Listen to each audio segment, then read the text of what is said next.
Welcome to the Joshua Jordan Experience. Listen to gather mystical insights for an extraordinary life.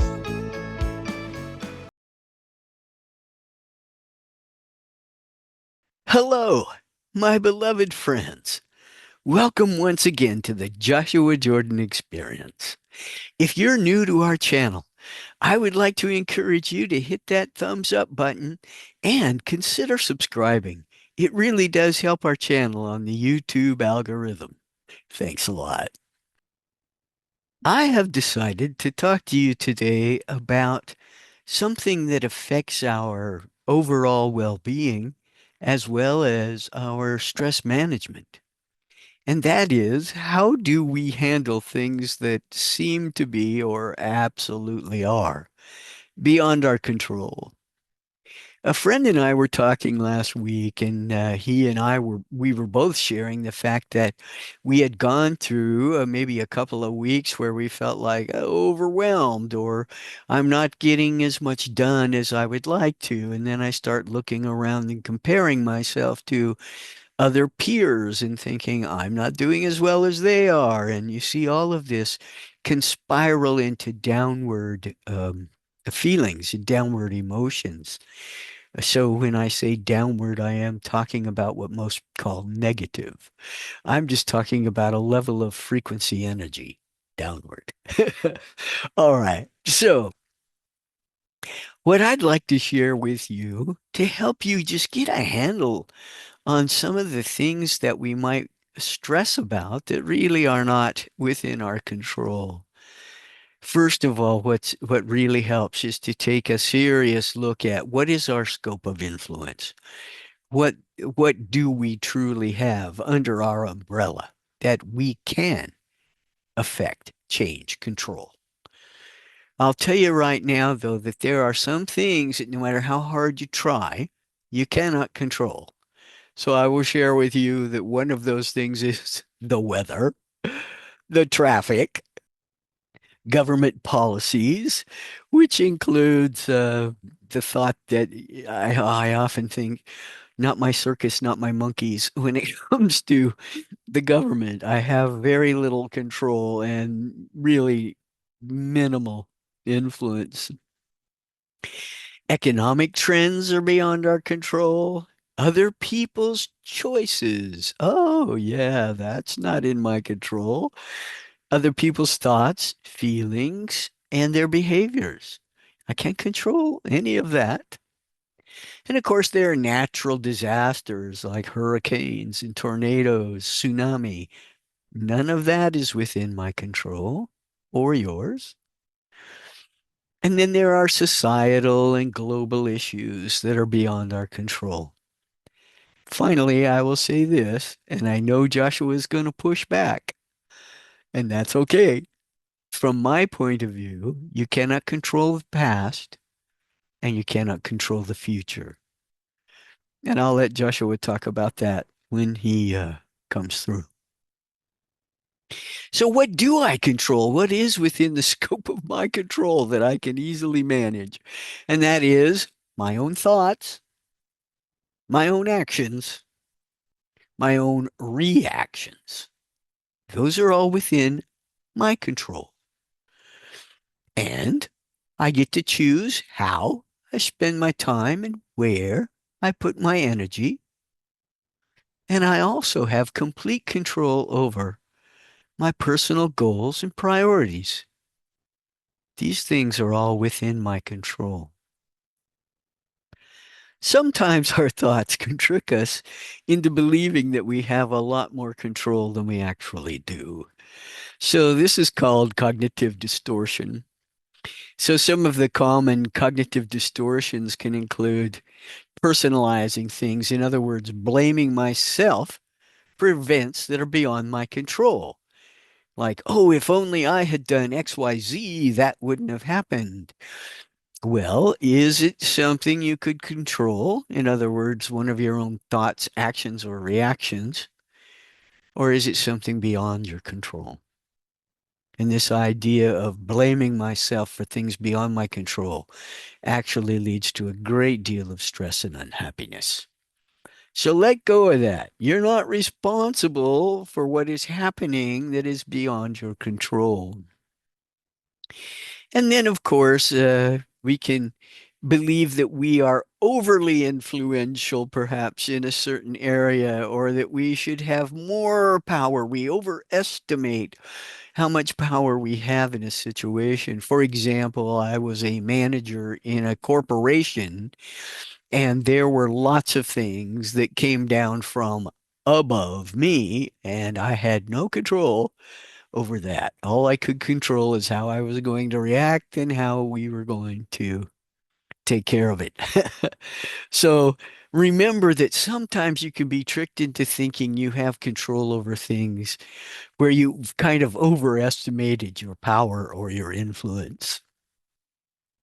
And here's the thing my friend and I think most had gotten into is the shoulds. We had gotten into the shoulds. You know, I should have this done by now. I should be ahead of where I am. I should keep up with John Doe or Susie Citizen. I should be this and I should be that. Remember that when you start talking about shoulds, you're actually getting into talking about ideals, how things should be. I should be better. I should be able to do all of that in one day. I should have had that done before today.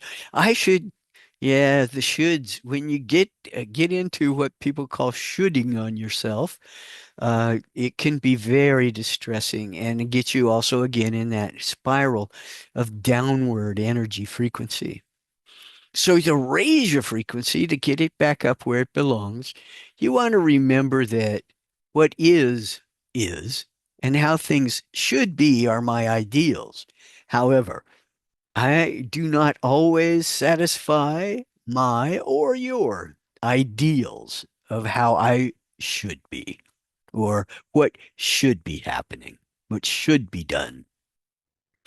Yeah, it seemed like my friend was also, yeah, caught up in the comparison of, yeah, these other people seem to be doing so much better than I am. What's wrong with me? Oh, well, if you ever hear yourself saying, "What's wrong with me?" You are definitely in the lower vibrational frequencies. So you want to raise that frequency. You want to bring that up. There's nothing wrong with you. Absolutely nothing. You do things in your own way and at your own pace. So, what are some of the tools we can use to stay out of taking a belief that we control things that are beyond our control, or taking responsibility for things that go wrong that are beyond my control? Well, of course, one of the top recommendations is a practice of mindfulness. Mindfulness, of course, brings us into the present. The whole intention of mindfulness is presence. For when I am mindful, I am present. I'm present with how I'm feeling, what I'm thinking, the content of my feelings and beliefs. I am able to focus on what is happening now so that I can respond to the present rather than react to the present as if it equals the past. So, what are some practices of mindfulness that you can remember just easily in the moment?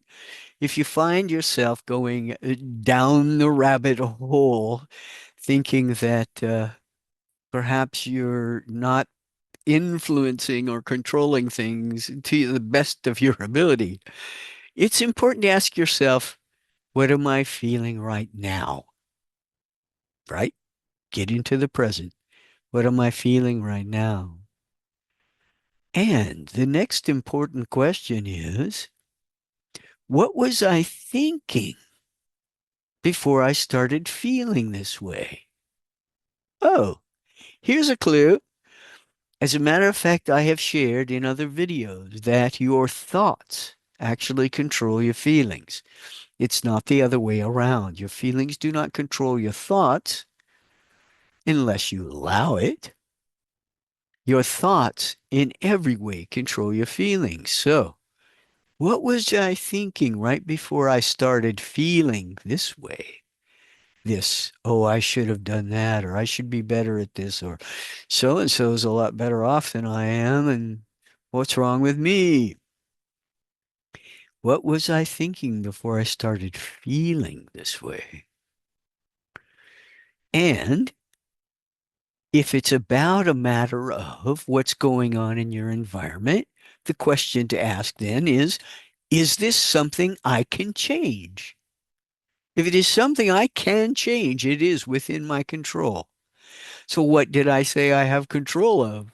My thoughts, my actions, my feelings, my reactions. So is this something I can change? Well, if it's a feeling I'm having, yes, I can change that. If it's a thought about something the government is doing, I have very little influence over that.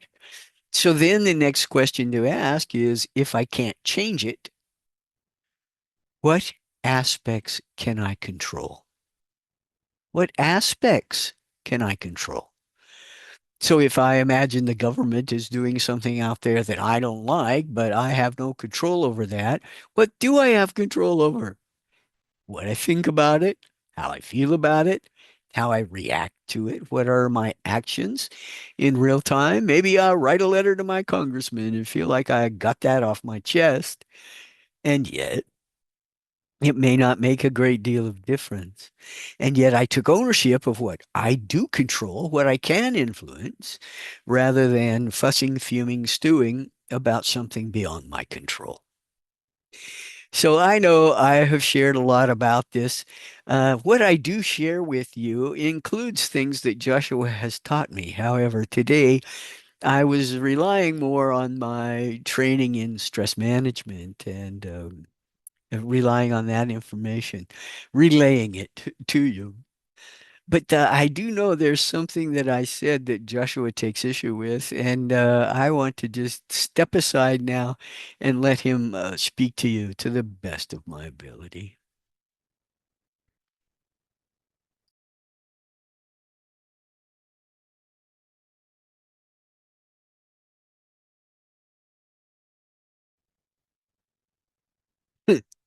Hello, beloved one. It is my honor and my joy to be speaking to you once again. What I want to share with you about this issue of what is within my control and what is not is different perspective than Jordan has, and yet he understands everything I have taught him about this subject. So, you are an inseparable part of all that is. You are one with all that is. So, being one with all that is, what is actually outside of you or outside of your influence? Really nothing. And yet, what is outside of your control? As a human being, there are things outside of your control. One example I will give you is gravity. No matter how much you might want to levitate yourself off the surface of the earth, no matter how much time and energy, plotting and planning, affirmation and belief you put into it, levitation will not occur. It does not agree with the mass consciousness, and we have all agreed that gravity works here. So, gravity is beyond your control. Everything else, from my point of view, is within your scope of influence. You do influence the weather, whether you may realize it or not.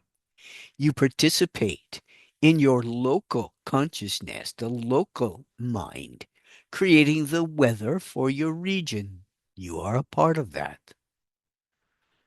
You also control the past and the future. You see, from the moment of now,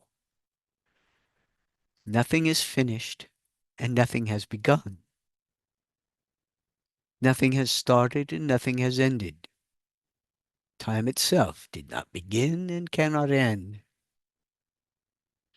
So, yes, you can change your past. And I know that is contradictory in the minds of many. And yet, more of your advanced thinkers are beginning to realize that you can change your belief about what happened to you in the past. You can change your memory about what happened to you in the past.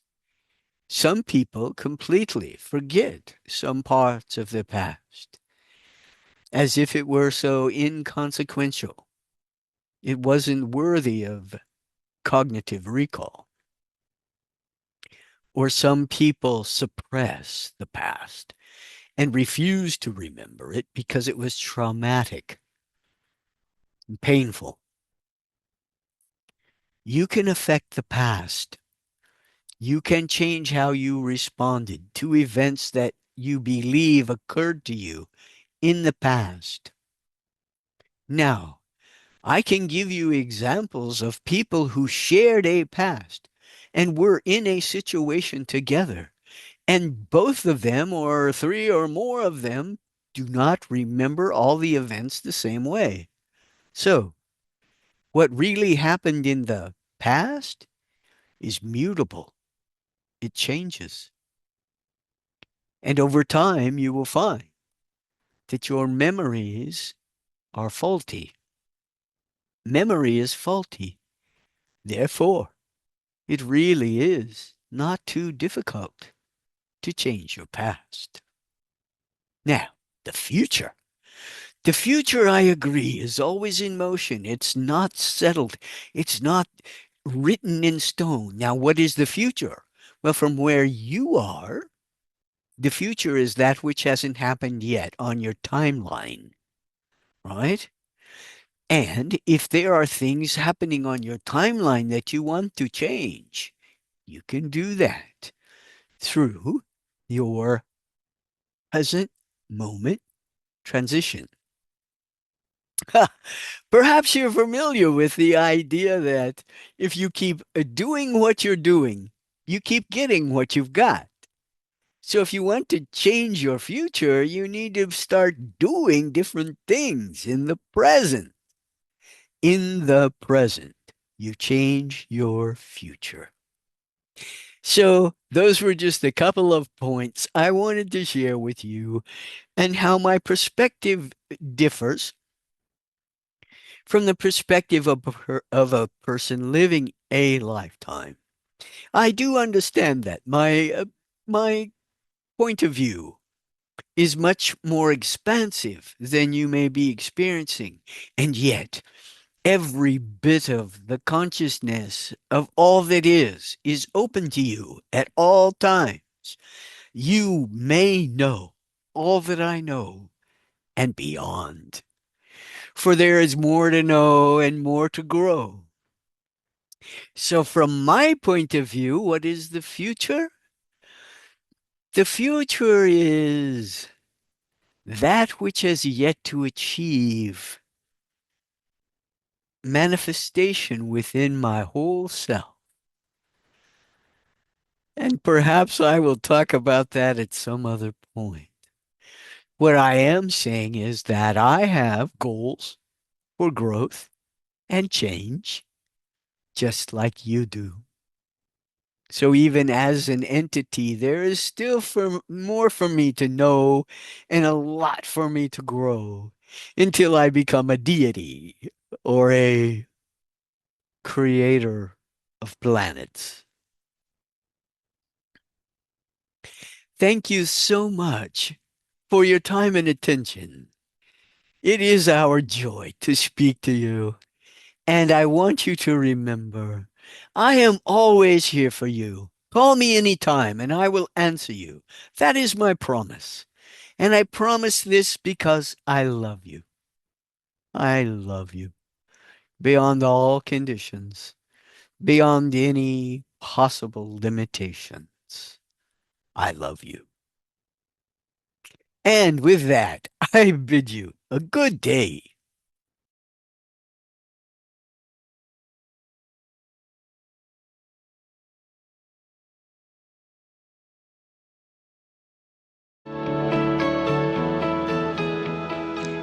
Thank you for listening. We hope you heard something to ponder and gained inspiration for your journey. Please join us again next time. Joshua says, let the light grow, let love show, and let your life be fun.